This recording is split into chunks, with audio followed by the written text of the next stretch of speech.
दाणं नमो आयर्याणं नमो वज्रायाणं नमो लोये सवसागुणम् ओकारं बिन्दुसंयुक्तं नित्यं ध्यायन्ति योगिनः कामदं मोक्षदं चैव ओंकाराय नमो नमः। अविरल शब्दघनोग प्रक्षालित सकल भूतल मलकलंका मुनिविरूपासित तीर्था सरस्वती हरतु नो दुरितान् अज्ञानतिमिरान्धानां ज्ञानाञ्जनशलाकया चक्षुरुन्मिलितं येन तस्मै श्रीगुरुवे नमः। श्री परम गुरुवे नमः। परम्पराचार्य गुरुवे नमः। सकल कलुष विध्वंसकं श्रेयसां परिवर्धकं धर्म संबंधकं भव्य जीव मन प्रतिबोधकारकं पुण्य प्रकाशकं पाप प्रणाशकमिदं शास्त्रं श्री संयम प्रकाश नामधेयम् अस्य मूल ग्रंथकर्तारे श्री सर्वज्ञ देवास तदुत्तर ग्रंथकर्तारे श्री गणधर देवा प्रतिगणधर देवास तेषां वचनानुसारमासाद्य आचार्य श्री कुंदकुंदामनाये आचार्य सूर्यसागरेण विरचितं श्रोतारः सावधानतया शृण्वन्तु। मंगलम भगवान वीरो मंगलम गौतमो गणी मंगलम कुंद कुंदाद्यो जैन धर्मोस्तु मंगलम सर्वमंगल मांगल्यम सर्वकल्याणकारिकं प्रधानं सर्वधर्माणां जैनं जयतु शासनं जैनं जयतु शासनं जैनं जयतु शासनं। संयम प्रकाश नाम का ये ग्रंथ यहाँ विराजमान है। आचार्य सूर्य सागर जी साहब द्वारा लिखी गई यह सुंदर रचना और समापन की चर्चा है। समापन माने संलेखना की चर्चा है। जीवन का समापन संलेखना पूर्वक हो, इससे अच्छी और क्या बात हो सकती है। अंत भला हो, इससे अच्छा और क्या हो सकता है।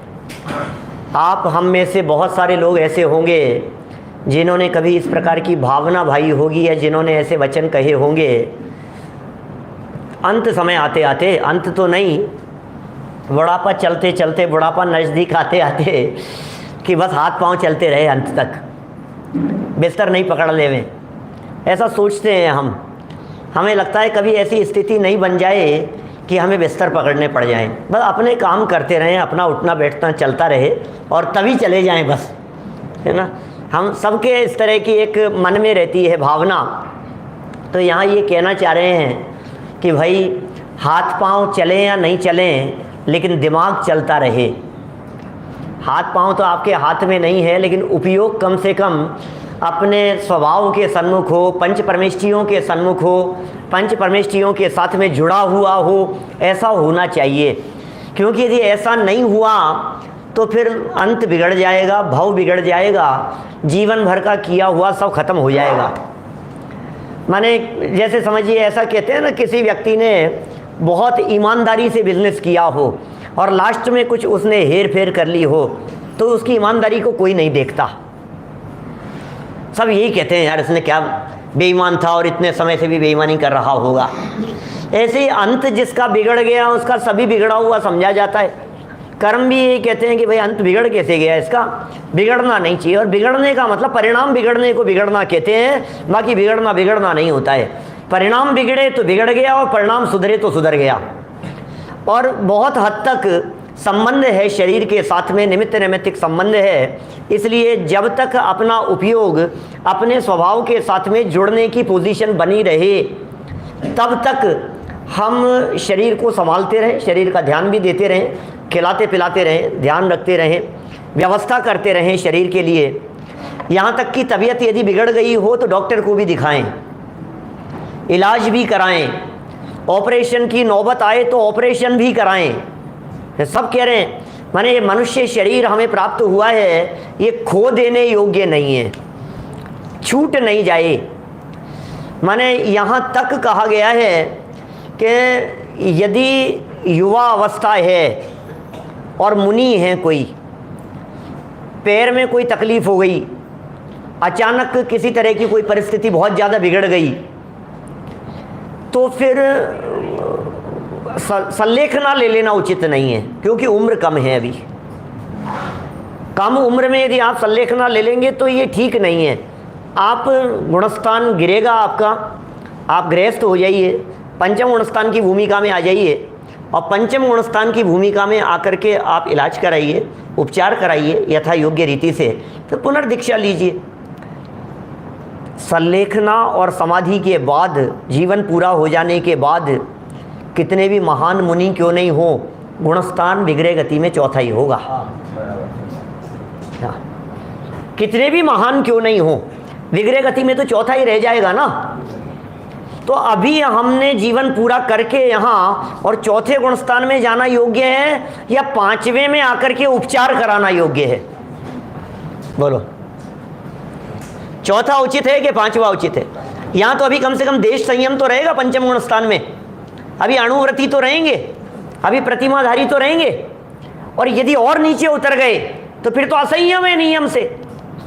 मनुष्य गति वाला संयम हमें दूसरी जगह तो नहीं मिलेगा ना, इसलिए उपचार की बात कही। जब आत्मधर्म सच सकता है, पैर में तकलीफ है, आंखों में तकलीफ है, चिंतन में तकलीफ नहीं है, उपयोग नहीं खा रहा है आपका ये शरीर, आप उपचार कराओ, कोई बात नहीं, गुणस्थान गिर जाएगा, गृहस्थ हो जाओ, आप छोड़ दो मुनि दशा, और अभी उम्र आपकी 40 साल है, आप क्या करोगे? संलेखना समाधि मरण करके, माने उस संलेखना की पूरी प्रक्रिया करके, मान लीजिए 12 साल के लिए ले लिया आपने, धीरे धीरे करके अन्न का त्याग कर दिया, अन्न वगैरह छूटता रहा, और छोड़ते छोड़ते छोड़ते छोड़ते शरीर तो छूट जाएगा, कोई दिक्कत नहीं है। धीरे धीरे करके आप पानी पर आ गए, उबले हुए पानी पर आ गए, फिर धीरे वो भी छोड़ दिया, अब अन्न जल का पूरी तरह से त्याग कर दिया, तो शरीर कब तक चलेगा? खत्म हो जाएगा वो। तो आप असंयम में जाने की तैयारी कर रहे हैं। यहाँ ये कहना चाह रहे हैं असंयम से संयम श्रेष्ठ है। असंयम में जाने की तुलना में आप संयमी बने रहें, वही योग्य है। काफ़ी चर्चाएं यहाँ चल रही है, बहुत ही सुंदर और मार्मिक प्रकरण है। अब ये संलेखनाधारियों के कर्तव्य क्या होते हैं वो बतला रहे हैं। नई हेडिंग से चर्चा कर रहे हैं। 703 नंबर पेज है, 2 पेज पढ़ूंगा लगभग। आज का अपना पाठ योजना में 2 पेज हैं। क्या कर्तव्य है? पाठ योजना जानते हैं क्या आप लोग? पाठ योजना प्रशिक्षण जिन्होंने किया होगा वो जानते होंगे। कई दिनों से मेरी पाठ योजना बनी हुई है, तब तो 29 तारीख को ख़त्म होगा ये, क्या है ना, 29 को ख़त्म करना पड़ेगा हमारे को, फिर 10 लक्षण शुरू हो जाएंगे।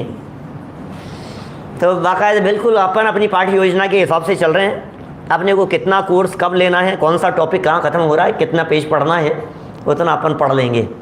बहुत सरल सरल बातें हैं। रत्नकरण श्रावकाचार्य की तैयारी चल रही है। क्या मालूम है आप लोगों को? मालूम है? क्या मालूम है? कि अभी ये ख़त्म होने के बाद में थोड़ा समय गैप देकर के बीच में भक्तामर भी चलाने का मन है। भक्तामर स्तोत्र भी चलाएंगे, 10 लक्षण के बाद कुछ करेंगे ऐसा।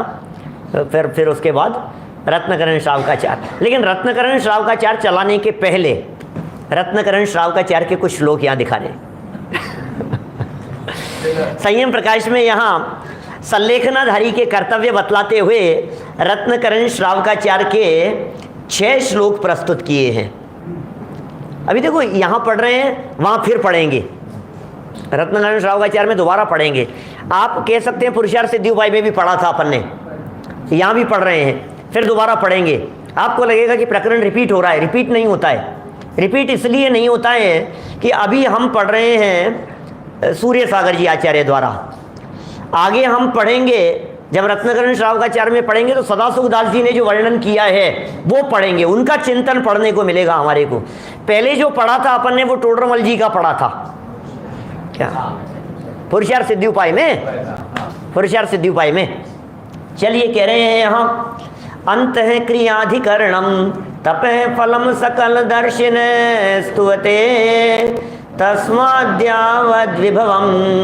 समाधि मरणे प्रयतितव्यं स्नेहं वैरं संगं परिग्रहं चापहाय शुद्धमना स्वजनं परिजनमपि च शान्त्वा क्षमयेत् प्रियैर्वचनैर् आलोच्य सर्वमेन कृतकारितमनुमन्तं च निर्व्याजम् आरोपयेन्महाव्रत महामरणस्थायिने शेषं शोकं भयमवसादं क्लेदं कालोष्यमरतिमपि हित्वा सर्वोत्साहमुदीर्य च मनः प्रसाद्यं श्रुतेरमृतैः आहारं परिहाय क्रमशः स्निग्धं विवर्धयेत् पानं स्निग्धं च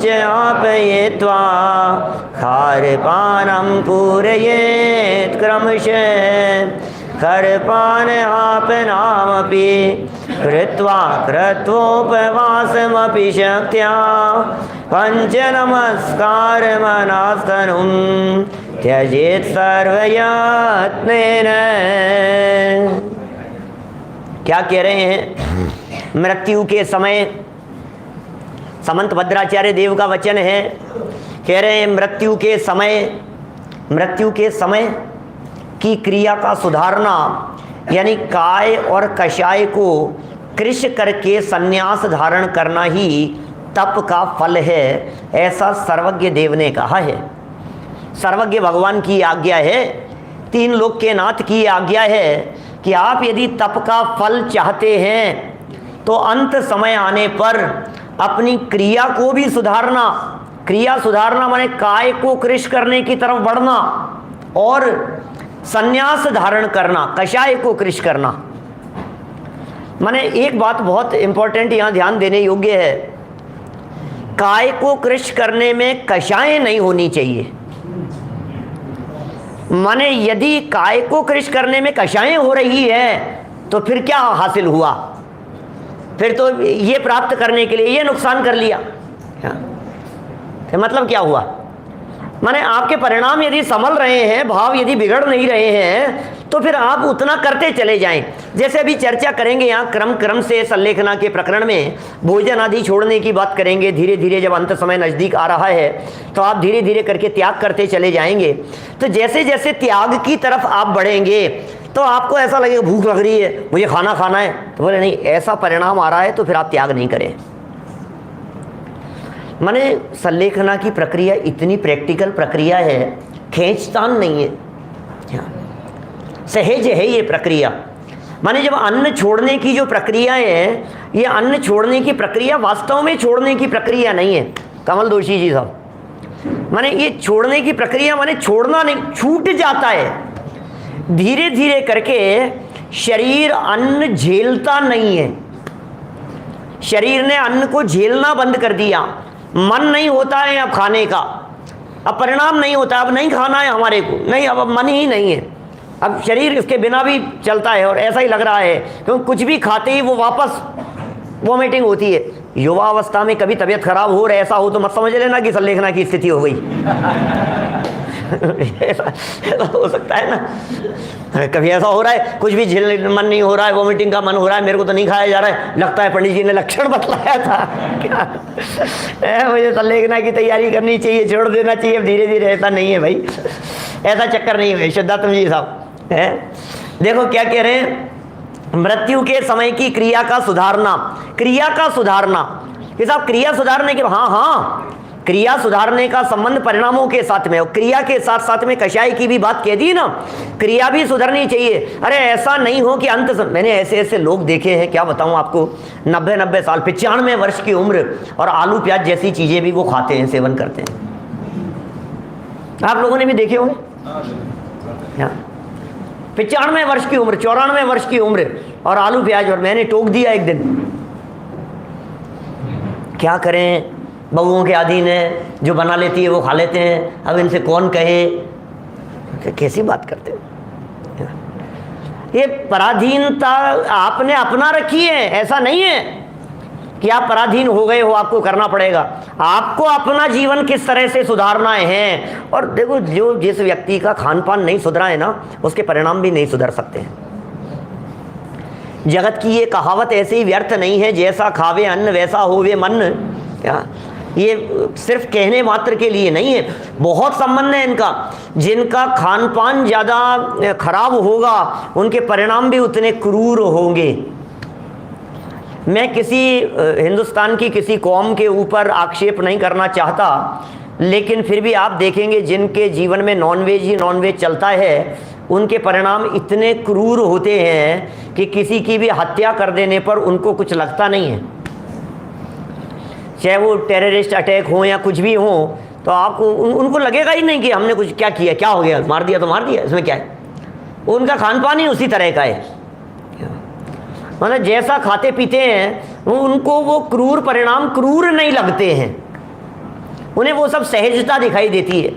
खून देख लेना उनके लिए मजाक की, इसमें क्या है, तो खून बिखरा है, घर में दिखता है, किचन में दिखता है, देखते उनको आदत है। आप खून देख करके आप शाम को खाना नहीं खा सकोगे। आप कसाई मोहल्ले से यदि निकल जाओ, मान लो कहीं जहाँ लटके हुए आपको दिखाई देवे, आप शाम को खाना नहीं खा सकते हो घर पहुँच करके। आपको ऐसा लगेगा यार क्या देख लिया यार, कैसा क्या दृश्य देखे हैं हमने। हमारे परिणाम ऐसे हैं। तो ये कह रहे हैं क्रिया का सुधारना, यानी काय और कषाय को कृष करके संन्यास धारण करना, यही तप का फल है। ये बात समंत भद्राचार्य लिख रहे हैं विजय भाई। संन्यास धारण करने का उपदेश समंत भद्राचार्य, न्याय के प्रकांड आचार्य, वो लिख रहे हैं ये बात। आप लोगों को यदि ऐसा लगे ना कि ये क्या संन्यास की बातें, क्या त्याग की बातें, क्या वैराग्य की बातें, क्या यहाँ लेकर के बैठ गए आप, यहाँ तो आत्मा की बात करो, है ना। सीमंदर जिनालय है ना जवेरी बाजार का, आत्मा की बात करो यहाँ तो ये बातें हम क्या कर रहे हैं, ये बातें समंत भद्राचार्य ने की है, ये बातें अमृत चंद्राचार्य देव ने की है। ऐसे प्रकरण आपको अष्टपाउड़ के अंदर भी कहीं मिल जाएंगे, ऐसी बातें आपको सब जगह पर मिल जाएगी। वीतरागी संतों ने समाधि को सर्वश्रेष्ठ कहा है। छेड़ाला के अंदर समाधि मरण की चर्चा कर दी, जहां देखो वहां बोले नहीं नहीं भावना तो भाव कम से कम। अरे समाधि की भावना माने स्वस्थ रहते हुए चले जाने की भावना। समाधि की भावना माने अनकॉन्शियस होकर के नहीं गए आप, जागृत दशा में गए हो, उसका नाम है समाधि की भावना।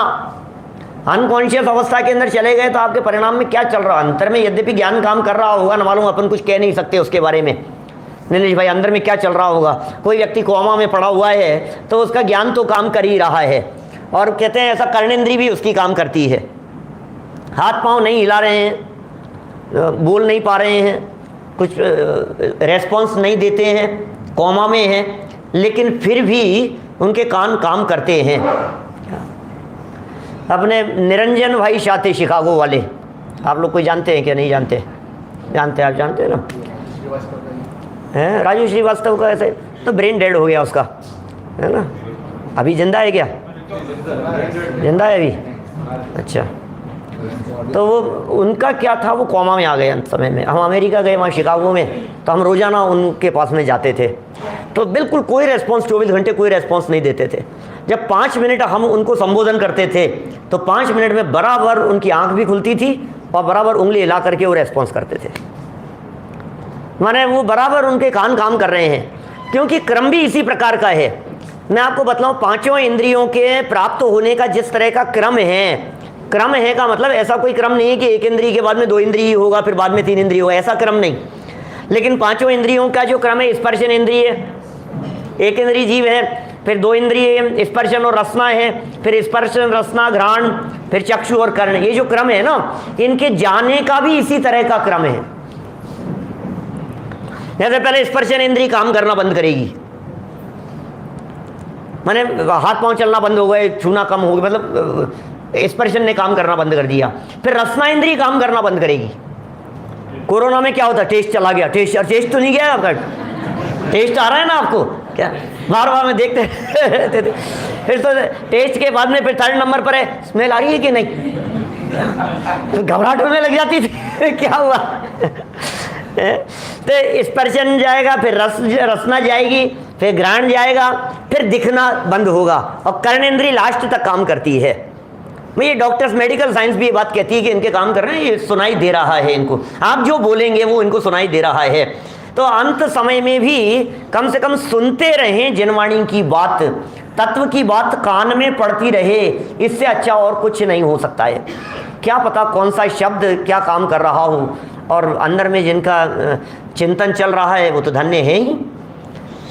तो इन्होंने यहाँ कहा कि सर्वज्ञ देव का ये वचन है, ये हमारा वचन मत समझना, सर्वज्ञ भगवान ने ऐसा कहा है, सबसे राग द्वेष वैर को छोड़ें, यानी शांति के साथ इनसे संबंध छोड़ देवें और परिग्रह रूपी पिशाच को दूर कर देवें। पिशाच है ये परिग्रह, इस परिग्रह के पिशाच को दूर कर देवें। ये ऐसा पिशाच है कि किसी के पीछे भूत लग जाए, जिग्नेश भाई शाह साहब पारिक है ना, तो किसी के पीछे भूत लग जाए, मान लो पीछा नहीं छोड़ रहा है, पीछा नहीं छोड़ रहा, भूत पीछे लगाए, भूत ऐसे थोड़ी ना पीछा छोड़ देते हैं। तो ये परिग्रह भी ऐसा भूत है जो पीछा नहीं छोड़ता महावीर जी भाई, ये पीछा नहीं छोड़ता, ये दिमाग लगा ही रहता है, बिजनेस में दिमाग लगा ही रहता है, इनकम कैसे बढ़ रही है कहीं ना कहीं ऐसा लगा ही रहता है, कुछ ना कुछ कैसे बढ़ जाए, कैसे बढ़ जाए, थोड़ी कम होती रहे ना, थोड़ी भी कम होने लग जाए तो इसको पसंद नहीं आता है, बढ़ते रहना चाहिए। अब इसका अंत समय चल रहा है, अब ये नहीं सोचता है कि इसको ख़त्म करूं, क्या 50 साल के हो गए, 60 साल के हो गए, 70 साल के हो गए, तो भी इनको लगता है कम नहीं होना चाहिए, कम नहीं होना चाहिए, बढ़ते रहना चाहिए। क्या करोगे उसको, व्यवस्था तो है नहीं हमारे पास में ले जाने की। ये पिशाच को दूर कर देवे, क्योंकि ये समाधि मरण वाला जीव है। स्वजन परजन सबसे मिष्ट वचनों के साथ क्षमा करावे, स्वजन हो या परिजन हो, मधुर वचनों के साथ में क्षमा भी, जो अभी जो उत्तम क्षमा धर्म के दिन चर्चा करते हैं सब, 10 जन पर्व देख रहे हैं, ठीक है माफी मांग, सॉरी क्या क्या अब इसका सॉरी कहते हैं क्या, सॉरी मांग बोलने में कम से कम विनम्रता सरलता तो होनी चाहिए। जिस कठोरता से आप सॉरी बोल रहे हो, इस सॉरी को मानता ही नहीं है सामने वाला व्यक्ति कि इसने माफी मांगी है। तो स्वजन हो या परिजन हो, अपने हो या पराए हो, मिष्ट वचनों के साथ में क्षमा करावे और आप स्वयं क्षमा कर देवे, सबसे क्षमा कराऊं। मायाचार छल कपट रहित होकर कृत कारित अनुमोदन से किए हुए सर्व पापों की आलोचना करके मरण पर्यंत के लिए 5 पापों का, माने हिंसा, झूठ, चोरी, कुशील और परिग्रह को सर्वथा त्याग देवे और महाव्रतों को धारण करे। भावना तो यही रखें, महाव्रत अंगीकार करें। एक और इस लाइन को लेकर के थोड़ा सा एक वो चल रहा है समाज में, बहुत ज़्यादा क्या कहेंगे उसे, गलत परंपरा डेवलप हो गई है इस लाइन के आधार पर। क्योंकि इसमें कहा ना संलेखना थी, फिर अंत समय आ जाए तो फिर महाव्रत अंगीकार करे, तो फिर मरते हुए व्यक्ति के कपड़े उतार देते हैं और फिर उसको मुनि बना देते हैं। ये तो नहीं है भाई साहब, ऐसी बात कहीं नहीं है जनागम में। इस बात से हमें छल ग्रहण नहीं करना है, कोई करेंगे ही नहीं अपन लोगों में ऐसे। लेकिन फिर भी बहुत सारे लोग हैं ना, हमारे हजारों लोग जो सामने सुन रहे हैं मोबाइल के अंदर भी बैठ के, मैं उनसे भी कहना चाहता हूँ कभी भी ऐसा काम नहीं करना। हाँ, लेकिन वो अंत कॉन्शियस तो होना चाहिए, जागृत तो होना चाहिए। बिस्तरों पे पड़े हुए को दीक्षा नहीं दी जाती है, खड़े होने योग्य हो, खड़े होने योग्य हो तो बराबर दीक्षा लेवे। मुनिचर्या पालन करने की स्थिति यदि उनकी दिखती हो तो जरूर अंत समय में उन्हें दीक्षा देवें, यही बात कहना चाहते हैं। अब आप उन्हें मुनि दीक्षा दे रहे हैं और फिर उनके नली चढ़ा करके फिर उनको ग्लूकोज दिया जा रहा है, ऐसे थोड़ी ना चलेगा। क्या माने आहारचर्या के लिए जा सकें, गमन कर सकें, बराबर स्थिति हो, हॉस्पिटल में है, घर पे ले आए और कपड़े उतार दिए और मुनि हो गए, और फिर अंत में उनकी वैकुंठी निकाल करके हम ये कहें कि भैया इनका तो ये तो मुनि बन करके हमारे परिवार में मुनि हुए हैं, ये मुनि हो गई। ऐसा नहीं है, ये चल रहा है जगह जगह पर। उधर उनकी संख्या बढ़ जाती है, क्या हमारे दीक्षित कितने हो गए, क्या एक और संख्या बढ़ गई, एक और बढ़ गई, 25 थे 26 हो गए, 27 हो गए, 40 हो गए, 35 हो गए। संख्या नंबर से कोई मतलब नहीं है। सच में गलत परंपरा नहीं चले, समाज को आगाह करना लोग नहीं समझते हैं। कोई ने कह दिया, करवा दिया अपन ने, थोड़े थोड़े आगे आ जाइए, सब पीछे जगह नहीं है, थोड़ा सा सब लोग। हाँ, और लोग आ रहे हैं नए, बहुत दूर दूर से भी बहुत सारे लोग हमारे, ये कहाँ से, साइंस से आए ना आप, कांतिलाल जी, और भी आप कहाँ से, आप कांदीवली से आए, दादर से आए, सब जगह जगह से, इधर भी बहुत सारे लोग हैं, सब दूर दूर से आने वाले लोग सब। फोन आ रहे हैं, पूछ रहे हैं। हाँ, फ़ोन आ रहे हैं लोगों के, कहाँ हैं। चलो कोई बात नहीं, आते रहेंगे। लोगों को जगह नहीं है, पहली बार आए हैं तो पता नहीं लगता है कहाँ है। नीचे मार्केट में देखते हैं तो मंदिर नहीं दिखता है क्या तो लगता है जाना कहाँ है, लोकेशन तो आ गई यहाँ पे, अभी लोकेशन पे दिख नहीं रहा है यहाँ कौन सा मंदिर है। तो कोई बात नहीं, खैर जो भी है। चलिए, तो बात अपनी ये चल रही थी कि संलेखना और समाधि के प्रकरण में बराबर पूरी तैयारी रखें अपन, 5 पापों का त्याग करें और अंत समय में महाव्रत की भावना भाएं, क्योंकि मुनि इस दशा से तो श्रेष्ठ दशा कोई हो नहीं सकती है। इसके अलावा शोक, भय, ग्लानि, चिंता, कालुष्य, अरति, जुगुप्सा, इनका भी त्याग कर देना चाहिए। अब कोई शोक नहीं है क्या, किसी प्रकार की शोक की स्थिति नहीं है, किसी प्रकार की चिंता नहीं है। अब किस बात की चिंता है? अरे जब हम जा ही रहे हैं तो हमें इस बात की चिंता होगी कि अरे दीवार सही करवा लेना, ये छत में से पानी टपकता है, इसको सही करा रहे, मैं तो जा रहा हूँ यार, अब रहने वाले कराएंगे, मुझे क्या लेना देना है क्या। जहां हमें रहना नहीं होता है वहां की चिंता होती है क्या? आप किराए के मकान में रह रहे हैं, मान लीजिए, जब खाली करते हैं तो क्या हालत करके जाते हैं।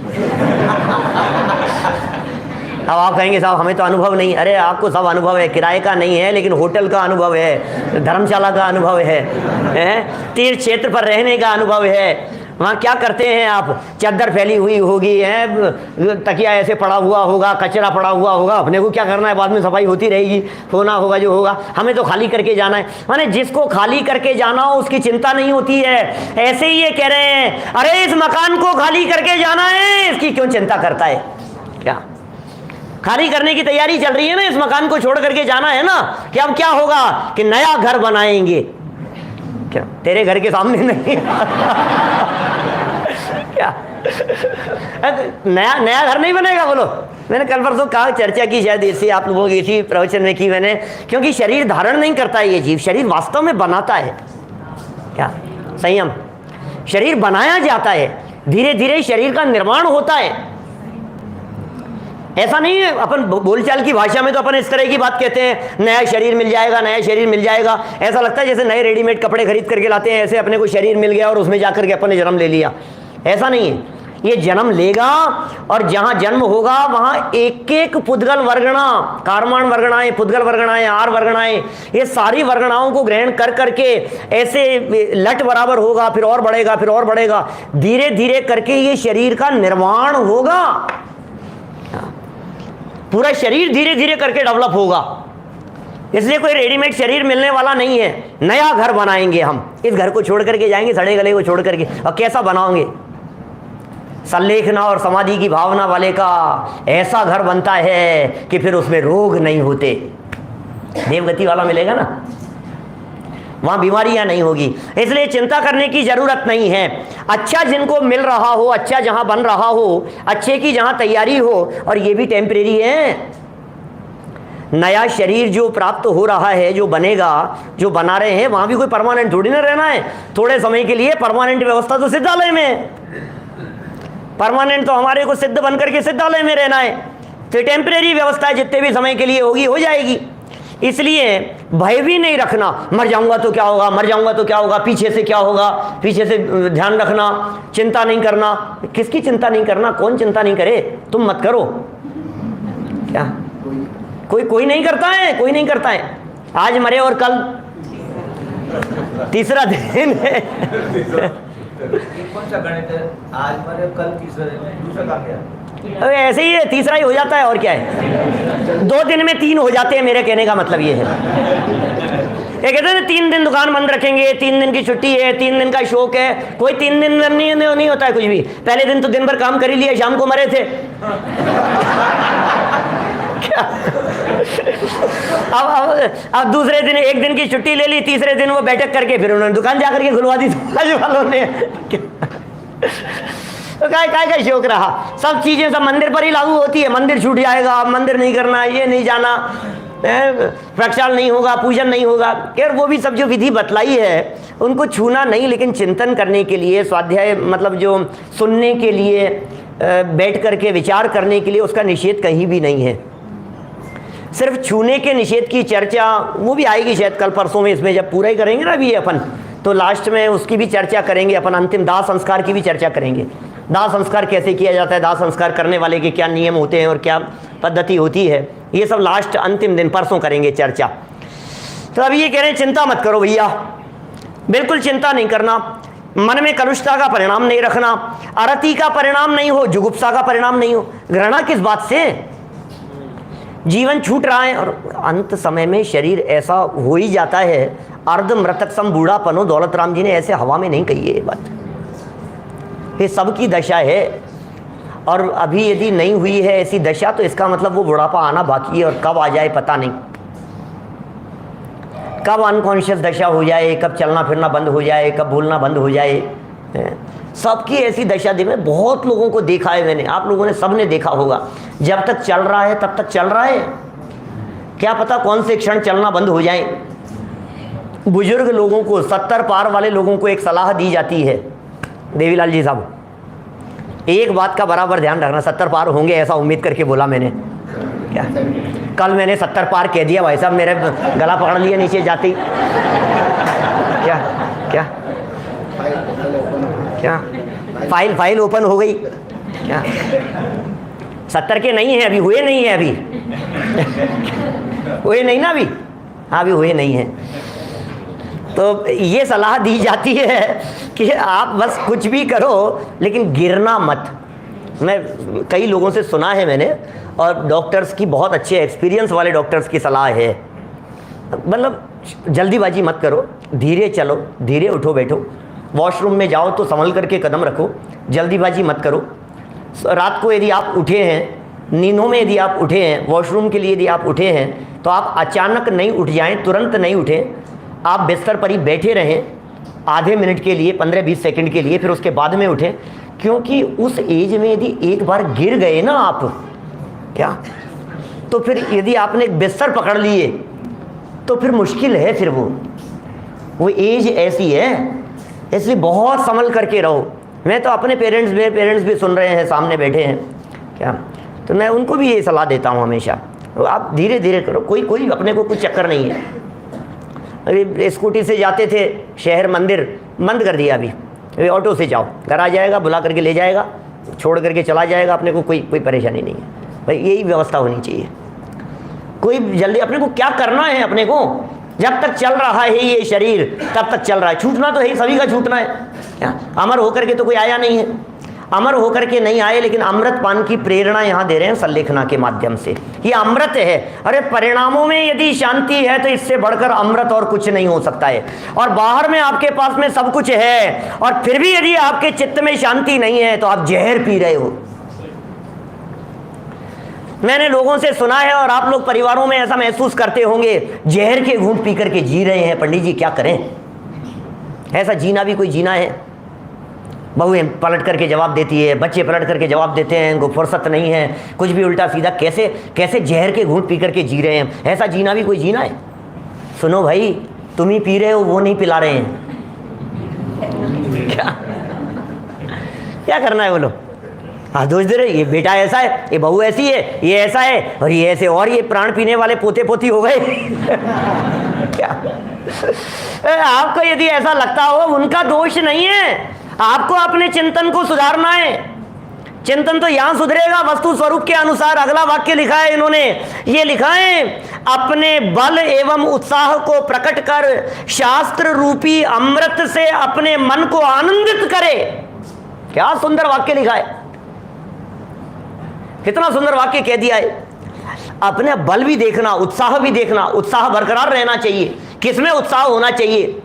दुनिया की लौकिक बातों में नहीं, घर गृहस्थी की चर्चाओं में नहीं, अरे तत्व चर्चा चले तो कान बराबर अलर्ट रहने चाहिए, सुनने में मन लगना चाहिए। शास्त्र रूपी अमृत से अपने मन को आनंदित करो, ये अमृत है, इसका रसास्वादन करो। अरे जिनवाणी की चर्चा सुनने मात्र में परिणामों में बहुत अपार संतुष्टि आती है, सारी आकुलता, सारी टेंशन चली जाती है, घबराहट चली जाती है, मन में बहुत सेटिस्फेक्शन मिलता है। अरे चिंतन ही तो है, और क्या है? आप चिंतन ऐसा करने लग जाओ, कोई मेरा नहीं है, कोई मेरा नहीं है, कोई मेरा नहीं है, तो आप डिप्रेशन में आ जाओगे। कोई मेरा साथ नहीं देता है, आप डिप्रेशन में आ जाएंगे। और वहीं हम अशरण भावना, एकत्व भावना पढ़ेंगे तो आपको सम्यक सुख जागृत होगा वहाँ।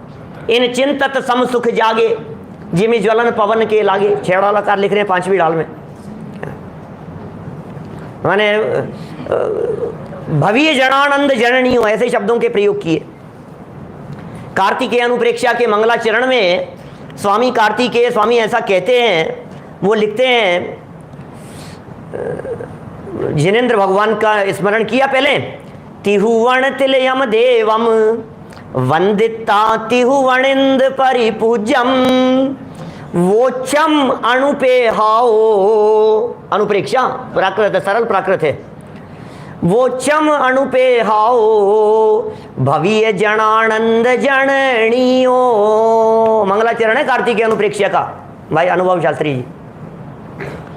कार्तिकेय अनुप्रेक्षा का मंगलाचरण है। भव्य जीवों को आनंद प्रदान करने वाली एकत्व भावना, संसार भावना, अशरण भावना, कोई शरण नहीं है, कोई शरण नहीं है, कोई शरण नहीं है। अरे कोई शरण नहीं, क्या कोई शरण दे सकता नहीं है क्या?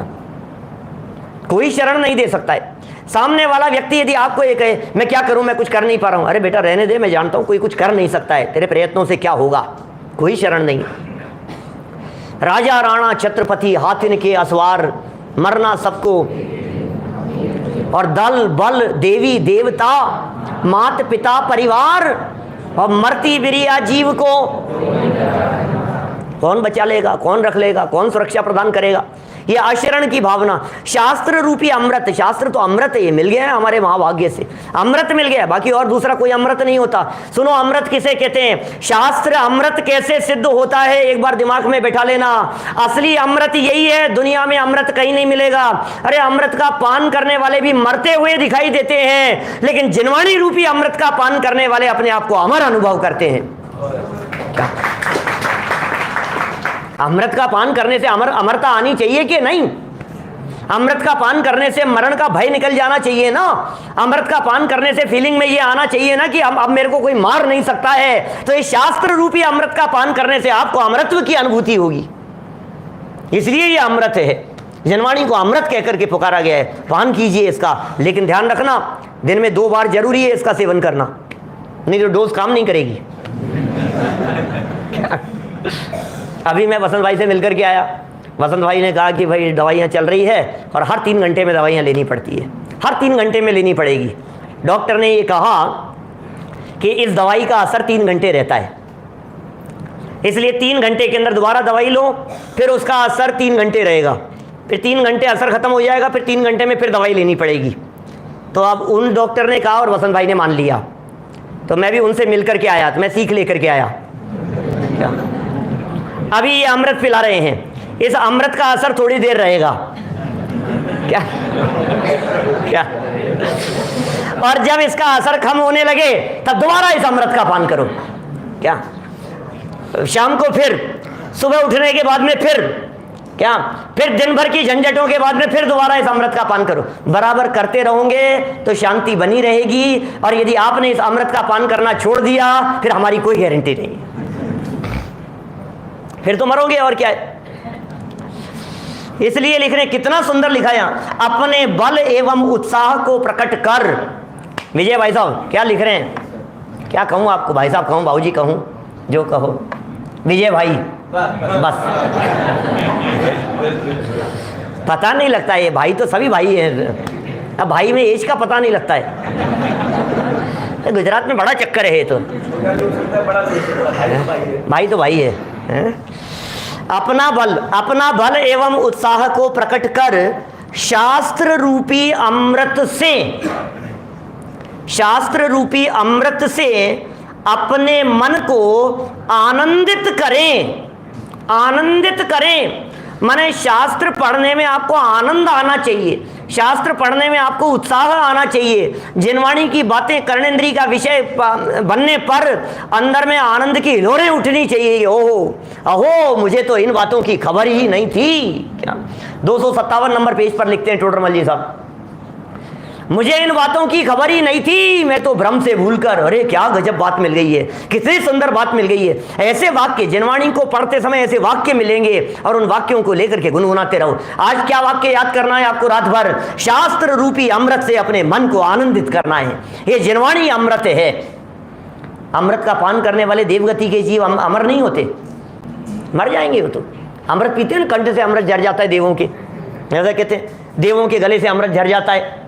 अब गले से अमृत झर गया, मर जाएंगे तो, जिंदा थोड़े न रहेंगे ज़्यादा लंबे समय तक। आयु पूरी हो जाने के बाद में फिर क्या है, आ जाओ लौट करके दोबारा। अब रह लिए थोड़े दिन ऊपर, अब दोबारा नीचे आ जाओ। कब तक रहोगे? ज़्यादा लंबे समय तक ऊपर नहीं रह सकते। और फिर कह रहे हैं यानी तत्व ज्ञान के अनुभव में लग जावे, ये कह रहे हैं। अंतिम समय की चर्चा कर रहे हैं, अंत समय की प्रोसेस बतला रहे हैं, किस तरह से आगे बढ़ना है, उस विधि की तरफ बढ़ रहे हैं। और ये कह दिया तत्व ज्ञान के अनुभव में लग जाओ, अनुभव में लग जाओ, अनुभव में लग जाओ, अनुभव की प्रक्रिया में लग जाओ। तत्व ज्ञान का अनुभव करने के लिए प्रयत्नशील हो जाओ। तत्व क्या कह रहा है? सोचो जरा कहता क्या है जैन धर्म, बड़ी मुश्किल से पाया है मानव जन्म, सिद्ध सी सभी की आत्मा, सिद्ध सी सभी की आत्मा। सोचो जरा, सोचो, सोचो तो भाई। तत्व चिंतन किसका नाम है? क्या है ये तत्व? जीव कौन है, अजीव कौन है, मैं कौन हूँ, शरीर क्या है, ये अजीव है, ये परद्रव्य है, इस पर मेरी चलती नहीं है, मैं क्यों चलाने की चेष्टा कर रहा हूँ? इसका नाम है अनुभव। तत्व का अनुभव करो। वस्तु स्वरूप विचार खुशी से सब दुख संकट सहा करे, मेरी भावना की लास्ट लाइन, ये वस्तु स्वरूप का विचार, ये तत्व ज्ञान का अनुभव ही तो है। तत्व ज्ञान के अनुभव में लग जाओ। किसका अनुभव करना है? तत्व ज्ञान का अनुभव करो। अरे जिस समय शारीरिक वेदना का अनुभव हो रहा हो, उस वेदना के अनुभव के काल में यदि आप तत्व के अनुभव में लग जाएंगे तो वेदना का अनुभव एक तरफ रह जाएगा और तत्व के अनुभव में अमृत का रसास्वादन होगा। करो तो सही, कोशिश करो, प्रयत्न करो। एक बार उस वेदना के काल में वेदना से हट करके तत्व चिंतन करने का प्रयास करो। दादा ने लिखा ना तत्व चिंतन, अभी क्या बहुत सुंदर रचना है। कैसे करना है तत्व चिंतन, क्या किस तरह से करना है? दोषी जी बोलो, ठीक है ना? देखो आगे क्या लिख रहे हैं। ये कषायों को ज्ञान से क्रश करते हुए, शरीर को क्रश कैसे करेंगे वो तो जानते हैं, वो भी लिखेंगे अभी। कषायें कैसे क्रश होगी? बोले ज्ञान से क्रश होगी। कषायों को काटने वाली आरी कौन सी है? बोले ज्ञान है। ज्ञान के दम पर कषायों को काटा जाता है। कषायों को क्रश करते हुए शरीर को क्रश करने के लिए क्रम से पहले भोजन को त्यागे, ये क्रम है। संलेखना के लिए क्रम है ये। धीरे धीरे क्या छोड़ा जाता है? सबसे पहले कठोर चीज़ें छोड़ दी जाती है। कठोर अन्न वगैरह होता है ना, भोजन वगैरह, वो पचता नहीं है। भोजन को पचाने में बहुत लंबा टाइम लगता है, तो सबसे पहले उसको छोड़ो। शरीर पूरा उसमें लग जाता है, उसको पचाने में लग जाता है। कोई रोग बीमारियां, क्योंकि ये अंत समय है, बीमारियों ने घेर रखा है। अब शरीर बीमारियों से लड़े कि आपके शरीर भोजन को पचाने में लगे। अपने ब्रह्मचारी सुमत प्रकाश जी वैसा वगैरह है ना, वो सब बतलाते हैं इस तरह की बात। तो कहते हैं जब बीमार आप हो जाओ तो आप सबसे पहले अन्न खाना छोड़ दो। बीमारी के समय में आप भोजन मत करो, अन्न मत लो आप। आइए जैन साहब, क्यों? क्योंकि क्या होगा, शरीर की पूरी शक्ति जो रोग का प्रतिरोधन करने में लगी हुई है, वो शक्ति पूरी भोजन को पचाने में लग जाएगी, तभी ठीक नहीं होती है। आपने अन्न छोड़ दिया, अब बिना अन्न की चीज आप लो, लिक्विड लो ज़्यादा से ज़्यादा। उसको पचाने के लिए शरीर को जोर नहीं लगाना पड़ेगा और रोग का प्रतिकार करने के लिए वो शरीर बराबर काम करता रहेगा। खैर भोजन पहले त्यागे, फिर आगे बढ़ते हुए फिर केवल दूध पर आ जाएं, या मट्ठा माने छाछ ही लेवे, दूध छाछ पर आ गए। बाद में उसको भी छोड़ता हुआ कांजी या गर्म जल को ही पीते रहना। यहाँ कांजी लिखा है इन्होंने, और कुछ होना चाहिए। कांजी वैसे अभक्ष्य है ना, कांजी जो है ना वो खाने योग्य नहीं है। ये कैसे यहाँ आगे आए, इन्होंने तो बहुत दृढ़ता से सारी बातें लिखी है। कांजी होता है नमक और ये इन चीज़ों से कुछ घोल वोल बनता है। चावल का पानी होता है तो वो लेने योग्य होगा क्या? हमारे उधर जो बनता है, जो कांजी है, वो कांजी बड़ा इस तरह का कुछ बनता है। और वो जो होता है ना शीतलाष्टमी, क्या शीतलाष्टमी पर विशेष रूप से मनाया जाता है, अन्य मतों में बनता है, और वो कांजी बड़ा जो बनता है, और वो उसमें क्या है, वो दही वगैरह का कुछ इस तरह का रहता है, और उसमें राई रहती है, उसमें दही के साथ में राई बना करके, और वो कुछ ऐसा होता है वो कांजी बड़ा। अच्छा ये कांजी अलग है ये, अच्छा ये चोखे का पानी है ये, ओह दैट्स गुड, चलो ठीक है, बहुत बढ़िया भैया, समझ लेना क्या बात है। अच्छा कांजी लगाते हैं क्या वो? अच्छा ओ, तो फिर चावल के पानी की बात कर रहे हैं, फिर तो सही है, बराबर लिखा है। क्या देखो भाई क्या करें, सारी बातें मैं ही सिखाऊंगा, ऐसा थोड़ी ना आपको भी सिखाना पड़ेगा।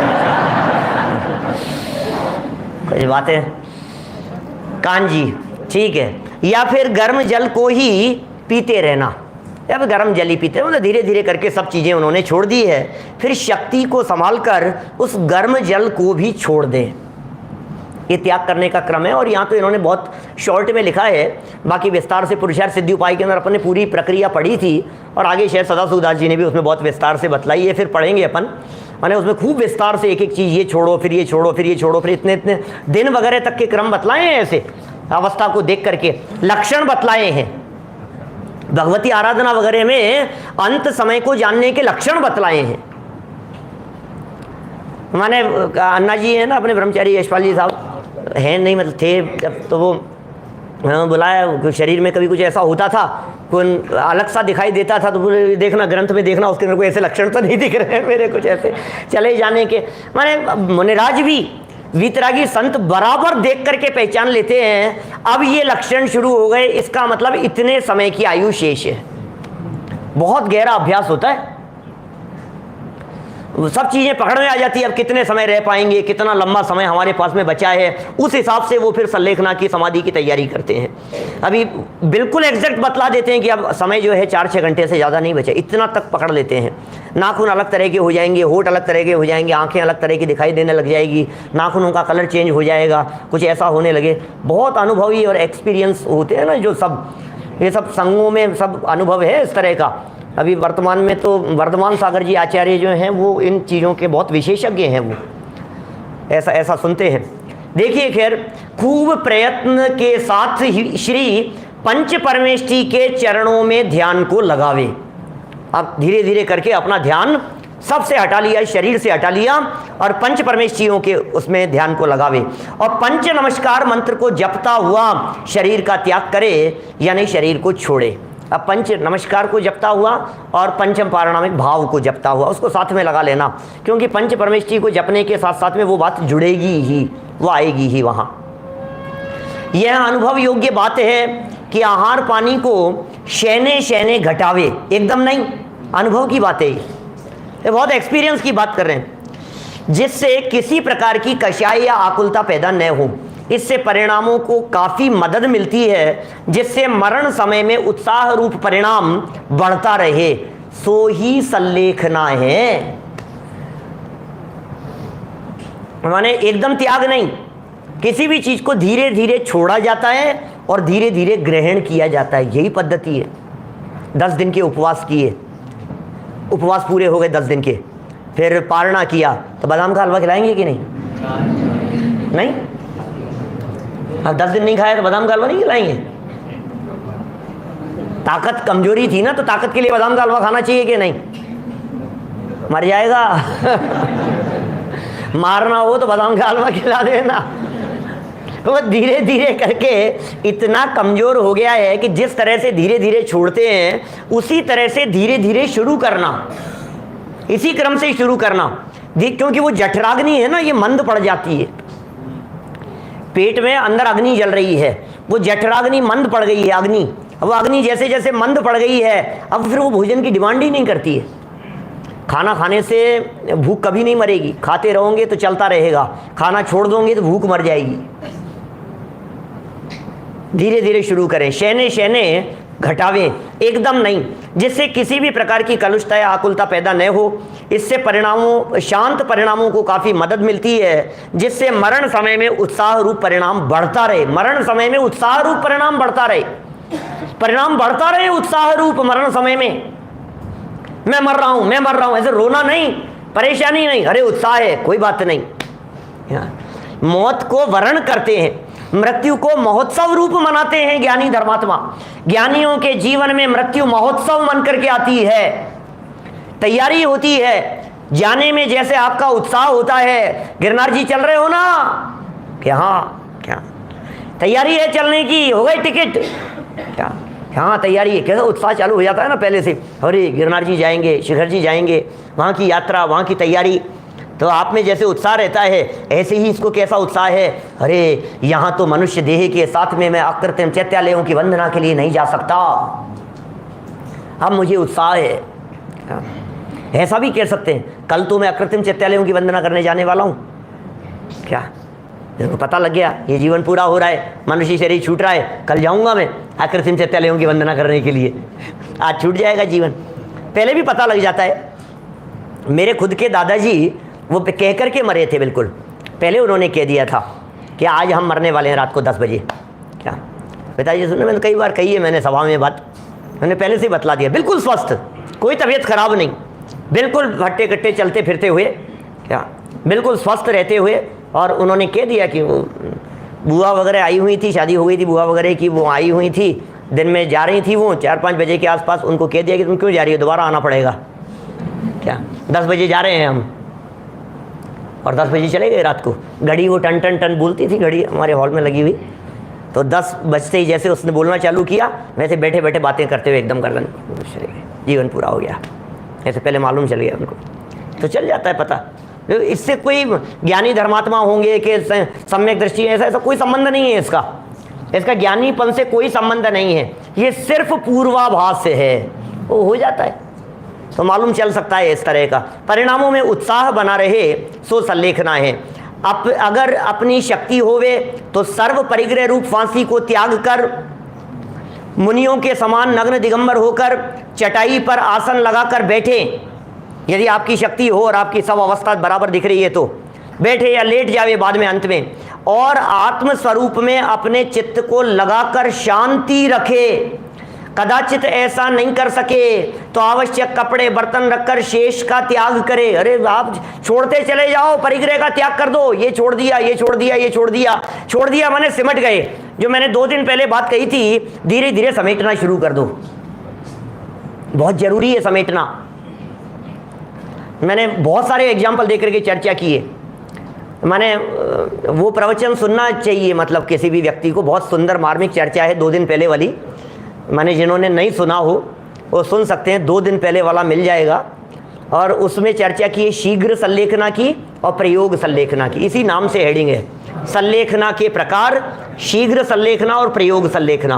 वो जरूर सुनना चाहिए उस मैटर को, उसमें क्या बात कही गई है। वो इतनी बातें एग्जाम्पल देकर के समझाइए। मैंने दुकान समेटने की बात कही है, कपड़े समेटने की बात कही है, तुरंत तैयारी की बात कही है। कल तो मैंने उसको रिपीट किया था, वो ये चला गया था ना, इसलिए मैंने कहा करूं क्या, वो ये तो सुने हुए हैं, नहीं सुने हुए को सुना दो। जयपुर से किया था, 2 दिन पहले किया था, वो नाम ही मिल जाएगा उस पर लिखा हुआ ऐसा। तो ये कह रहे हैं ये मिलते नहीं है भाई चेतन, ये प्रयोग सल्लेखना और शीघ्र सल्लेखना नाम मिलते नहीं है कहीं। ये कहाँ से लिखा है इन्होंने, कहीं पढ़ा होगा, कहीं आया होगा, अपने देखने पढ़ने में नहीं आई ऐसी चर्चा ज़्यादा। तो फिर उन्होंने तो कुछ विस्तार नहीं किया, फिर अपने एग्जाम्पल बनते चले गए और अपन उसको स्पष्टीकरण किया, उसको जो भी है।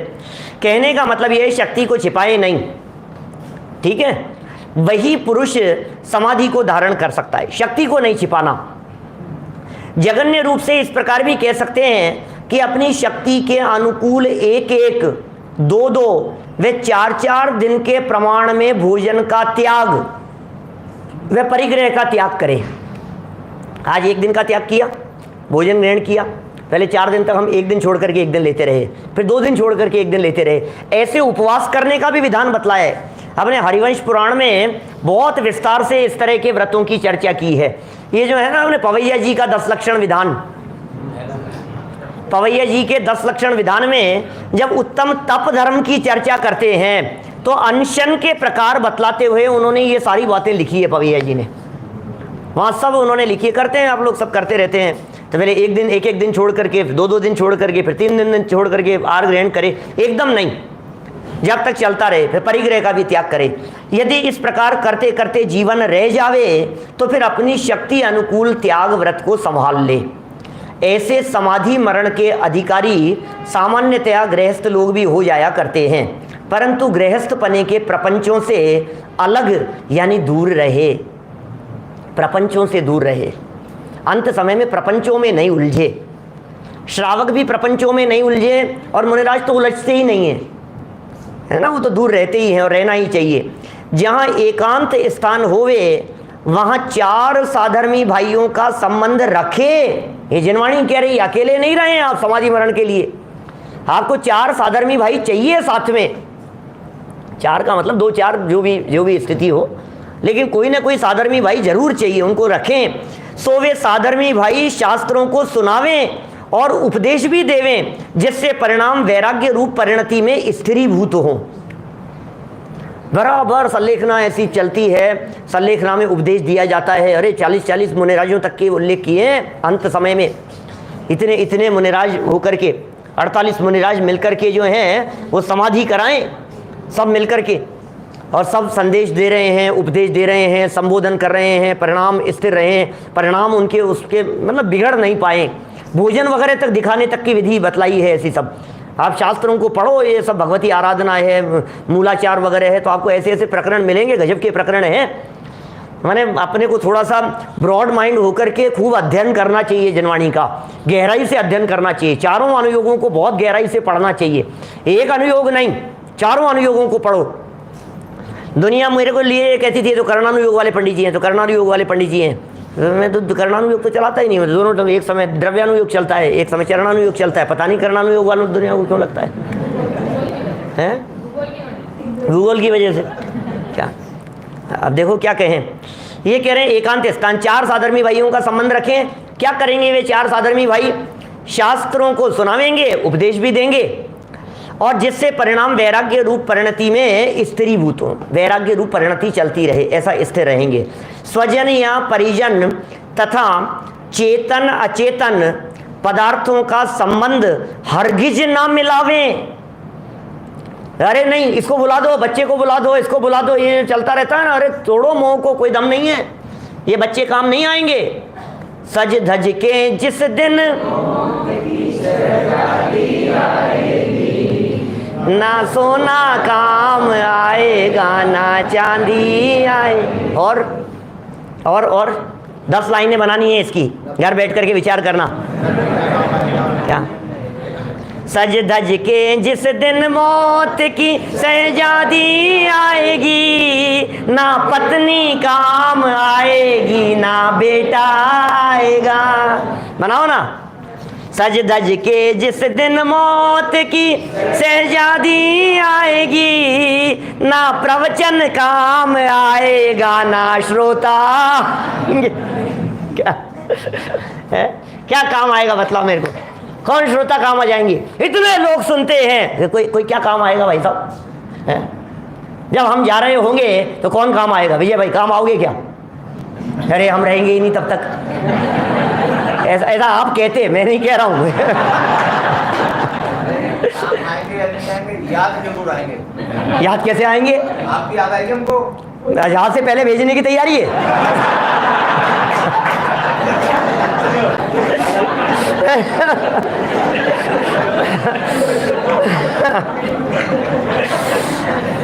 अरे ये बात अलग है, स्वर्ग में जाके याद करोगे, ऐसा मानो ना यार, पहले की बात क्यों करते हो? देखिए इतना स्पष्ट कह रहे हैं भैया। अरे क्या राग रंग में लगे हो आप, किस किस के साथ में जुड़े रहोगे, कौन कौन होगा?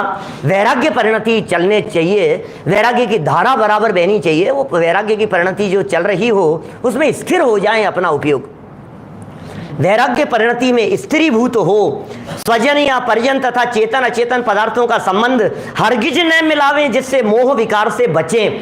ध्यान रखना चाहिए हमारे को, माने उनको इनका संबंध नहीं कराओ और स्पष्ट रीति से उनको बतलाओ क्या जरूरत है, बतलाओ मेरे को। आप बेटे को याद कर रहे हो, वो क्या करेगा? मैं खड़ा हूं ना सामने, क्या करेगा वो? क्या जरूरत है तुम्हारे को बेटे की? क्यों उसका मोह लेकर के साथ में जा रहे हो? तो बराबर ये बातें समझानी चाहिए। शक्ति को नहीं छिपाकर आचरण करे। यदि शक्ति ही वेदना युक्त हो तो लेटा लेटी करता रहे, परंतु पंच नमस्कार मंत्र के जाप्य को हरगिज भी ना विसारे। बराबर चलता रहे पंच नमस्कार मंत्र चलता रहे। क्या अभी दादा की तबीयत ठीक थोड़ी नहीं है, लेकिन वो नमोकार मंत्र जाप जैसा चलता है, खुद बोलते हैं ऐसा चल रहा है। ठीक है, अभी आ जाएंगे। तो वो ऐसा है, बराबर चलता रहे, बराबर उसको नहीं भूलें, स्वयं जपें, दूसरों से सुनता रहे मैं कौन हूँ, परमात्मा कौन है, आत्मा क्या है, परमात्मा क्या है, तीन लोक के नाथ कैसे हैं, वे परमात्मा कैसे बन गए हैं। अरे मैं अजर अमर तत्व, देह से भिन्न चैतन्य तत्व, सदा एक रूप रहने वाला। ये बीमारी मेरी नहीं है, ये अशक्त अवस्था शरीर की है। अरे शरीर अशक्त है लेकिन मैं सशक्त हूँ, शरीर कमजोर हो गया है लेकिन मैं अनंत शक्ति से संपन्न हूँ। शरीर शिथिल पड़ गया है लेकिन मैं शिथिल नहीं हूँ।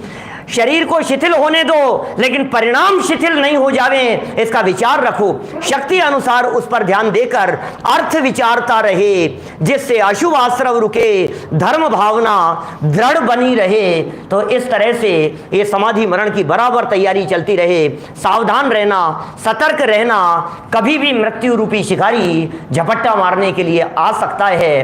काल की काली घटा प्रत्येक पल मंडरा रही। इसलिए सावधान रहते हुए हम सब अपने जीवन को सफल करें, इसी भावना से बात को यहीं विराम देता हूँ। कल भी बड़ा सुंदर प्रकरण है, समाधि मरण के अतिचार भावनाएं, उसकी चर्चा कल करेंगे।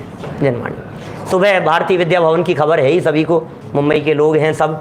भारतीय विद्या भवन में सुबह 9:20 का समय है, 9:20 से 9:30 के बीच में शुरू कर देंगे। हाँ